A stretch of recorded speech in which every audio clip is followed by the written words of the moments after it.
నేను మీ doctor Neta Venkanna, gynaecologist and laparoscopy specialist from Garbhagudi hospital Mahabad నుంచి మాట్లాడుతున్నాను.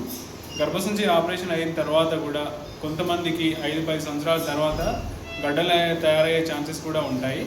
సో మన దగ్గర ఈరోజు విపరీతమైన కడుపు నొప్పితోనే ఒక పేషెంట్ రావడం జరిగింది. వారికి స్కానింగ్ చేసి చూడగా గర్భసంచి తీసేసిన దగ్గర అంటే అండాశయంలో ఇంకా గర్భసంచి నాళాల్లో రక్తం గడ్డగట్టి చీములాగా తయారై అది పగిలిపోవడం జరిగింది. వారికి ఈరోజు మనం లాప్రోస్కోపీ ద్వారా గర్భసంచి పక్కన ఉన్నటువంటి ఆ గడ్డలు అవన్నీ తీయడం జరుగుతున్నది. ఇక్కడ మీరు చూడొచ్చు, ఈ ఏరియా గర్భసంచి తీసేసిన ఏరియా. సో మీరు ఇక్కడ చూడొచ్చు, ఈ గర్భసంచి తీసేసిన ఏరియా పక్కనే ఇంత పెద్ద గడ్డలు తయారవుతూ ఉంటాయి.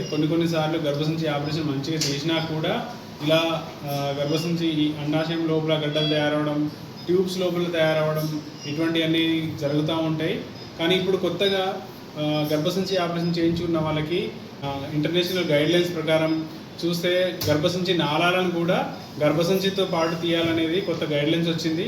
సో ఇప్పుడు చేసే గర్భసంచి ఆపరేషన్లకు ఈ గర్భసంచి నాళాలను కూడా తీయడం జరుగుతుంది. So thank you.